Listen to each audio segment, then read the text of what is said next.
make Caesar salad. Enjoy.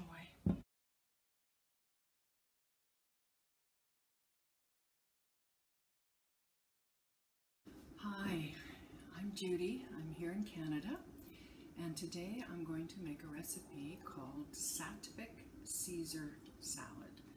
I'm going to be working with tofu, finding ways to make tofu interesting. As part of a vegetarian diet, I have looked for ways to be creative with tofu, but in a Satvic diet, it's a diet that doesn't have onion or garlic in it, and one of my favorite things before this diet was Caesar salad. So I had to figure out how to make a Caesar salad that didn't have onion or garlic. Mostly it's garlic for Caesar. And the reason being health reasons. The garlic is quite a anxiety-inducing food, and onion makes your consciousness heavy and lazy. So these are very strong flavor. We rely on them a lot in our cooking for flavor, and so finding other flavors that serve the purpose. More on that later, but if you're wanting to have some of your favorite recipes and introduce tofu as an alternative to whatever you were using before, this is one option for you. So we know that we need about a gram of protein for every kilo of body weight. So most women my age would be 63 to 70 kilos, I think. So that means that's how many grams we would need a day. I will look up how many grams in this much tofu, but I think it's a lot. I think it's probably half my daily need. I'm not going to eat it all, but you get the idea. We need a lot less than we think we do. I'll include a chart at the end of the video if you'd like. But today we're going to make croutons out of tofu, and we're going to use olive oil and gluten-free breadcrumbs because many people I know don't eat gluten. So now I know how to make many things that don't have gluten in them. We're going to start by just making cubes. So these will be our croutons instead of bread. And it's a wonderful way to introduce extra protein in your diet. Many people who begin a vegetarian diet will kind of just remove the meat, and then they'll find they're not, they're eating either junk food or a whole bunch of carbs, and we've got to find ways to get protein. So I'm going to put these lovely little tofus into this bowl, and they'll just be little tiny cubes. And then I'm going to put olive oil on them, a little bit of these beautiful breadcrumbs, and I'm going to put them in the oven at 350 degrees for 20 minutes. And it'll make them kind of crunchy and perfect croutons that add protein. So here we go. You can see how small they are. They're not very big, and but they're just the right size for croutons. And then I'm going to add, I'm not much of a measurer. I would say that's probably 2 or 3 tablespoons, just until you see that all of the tofu is actually coated. Got a little bit of a glisten on it. Easy. And then I'm going to put the breadcrumbs on. And they are not, I don't need many. And I should probably measure so that we will all know how much it is. But when you do this for a while, you don't measure anymore. You just put in how much you think. I'm going to guess it's half a cup. There we go. There's all that noise. Half a cup. Yeah, that sounds good. And then I'm just going to make sure they're all evenly coated as best I can. And that's it. That's my crouton. I'm going to put them, now I'm going to put them on a pan with parchment paper so they don't stick to the pan. And that's it. Then they go to the oven, 350 Fahrenheit, so you'll have to do the math. country that uses Celsius. In Canada, we do a bit of each. We do kilometers and we do Fahrenheit. Only for stoves and ovens, we do Celsius, centigrade, for the weather. It's a funny thing. Anyways, there we have it. So these are going in the oven for 20 minutes, and I will be back in 20 minutes to show you what that looks like. Okay, so while we're waiting for the croutons to cook, I'm going to just make the sauce. Always good to have the sauce ready when the croutons, so I've got a jar so I can shake. I've got lemon, I've got oil, olive oil. Flax oil is great. If you have it, it's better, but if you don't, olive is great. Mustard, Parmesan, powdered Parmesan, not flake. So you can get a vegan Parmesan if you'd like, or regular, depends on your diet. And then sugar, organic sugar. And the last ingredient, which is tricky to find, but you'll see this, I've had this for 3 years and we're now here. Actually maybe more than 3 years. It's called kelp flour. And it's basically seaweed that's been dried and crushed. So it's got that seaweedy kind of flavor that you taste in Caesar salad. So I'm going to make this now as we wait for the croutons. So the first thing I'm going to need, if I'm using a big batch of kale, a full head of kale. So, and because people love the sauce so much, I'm going to double up on it. So I'm going to do 4 tablespoons of Parmesan. And then I'm going to do 4 tablespoons of lemon. So equal amounts of lemon and Parmesan. And then I'm going to add half that amount of oil. So 1, 2, 3, 4. Great. And then I'll do half of that of oil, which will be 2 oil. And again, flax oil is so flavorful. It's expensive though. Olive oil is a really nice alternative. But if you have flax, go for it. And that's it for the wet ingredients. Then we're going to add some, it's probably a tablespoon, but I like a lot, so it's probably a tablespoon. I don't measure it, probably a tablespoon and a half. I usually do a teaspoon, a good heaping teaspoon of sugar. And then this is the funny thing. If you don't know this, it's very unusual, but if you,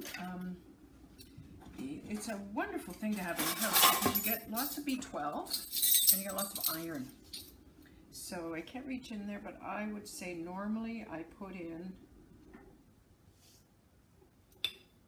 a tablespoon. Normally I just put it in. I don't know how much. I think it's a tablespoon. And that's it actually. That's a really amazing Caesar salad dressing if you are not eating garlic for whatever reason. And there you can see it's quite chunky, which is nice. So then we're going to move to, so that's ready when our croutons are ready. And now I'm going to prepare the kale. And kale in a vegetarian diet is fantastic because it's full of B12 and it's full of iron. Again, things that we need.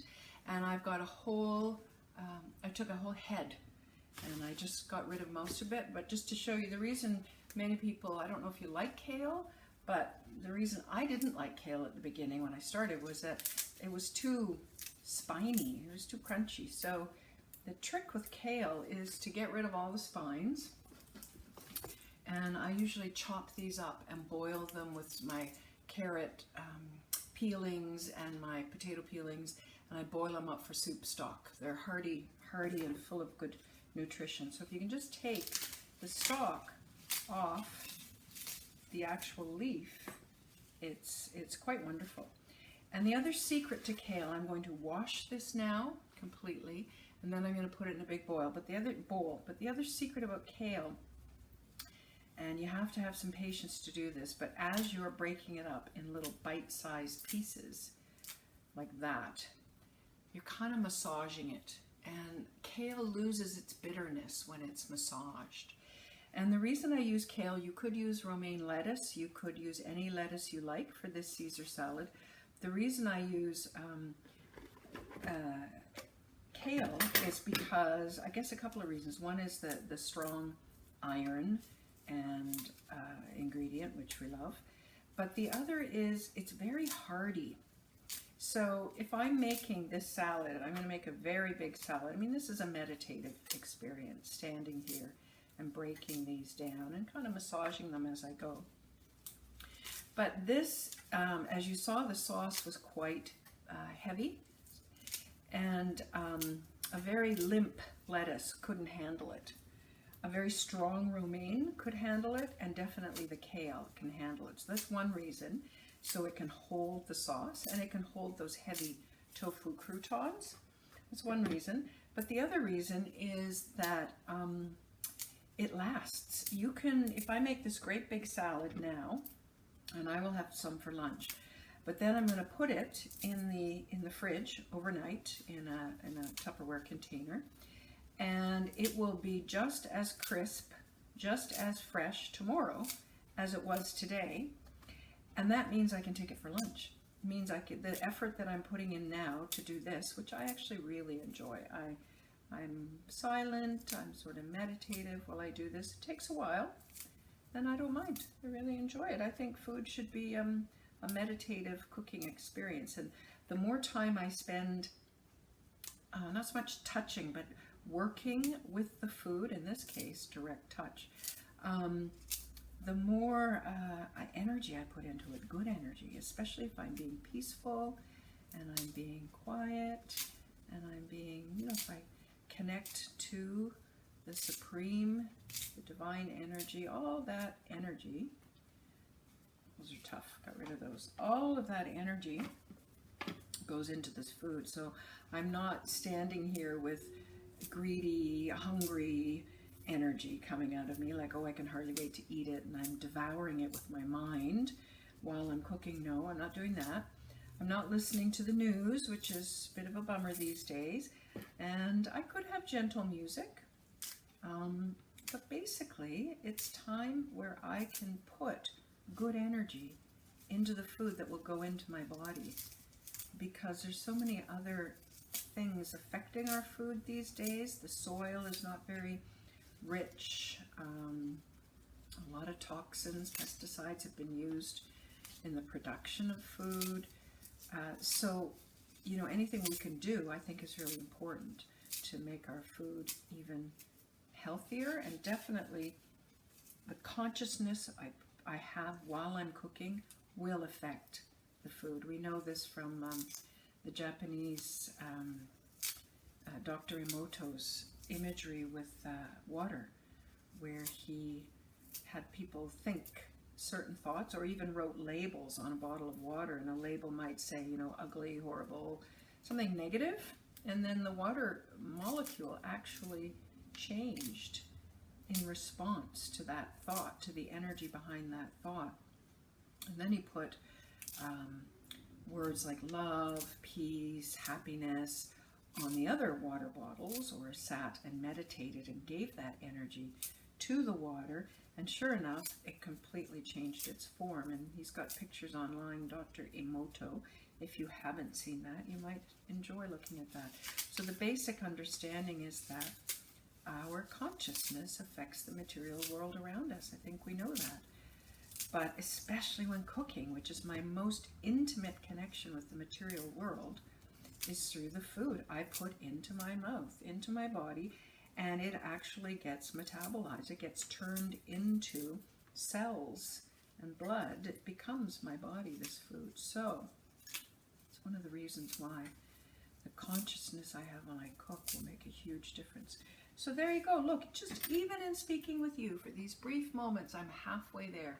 It was very pleasant. So I'll come back when it's all done and show you the croutons, and we'll have a Caesar salad for lunch. See you soon.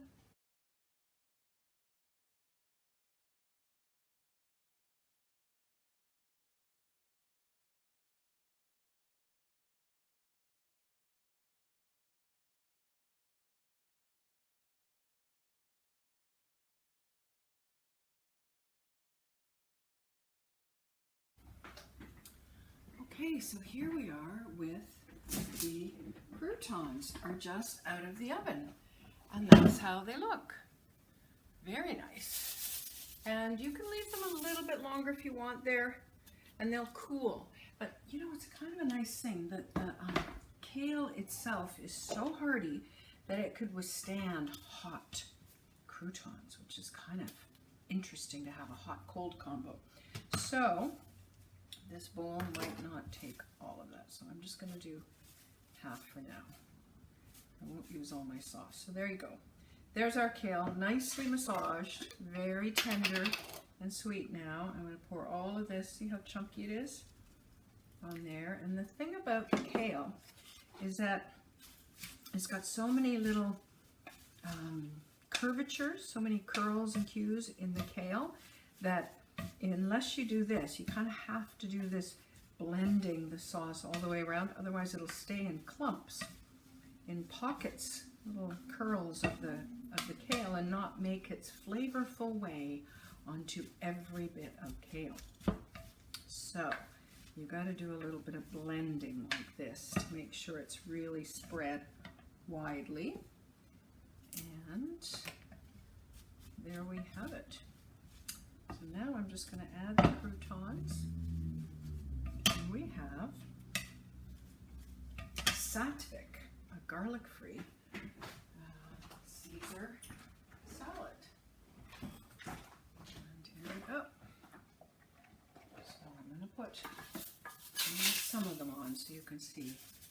Look at that. And I'll save some for the rest. Often what I do is I serve the salad when it's the kale, when it's got all of its bits on it, onto individual plates, and then I put the tofu directly on top so that it stays crunchy. And so there you have it. Satvic Caesar salad. Enjoy.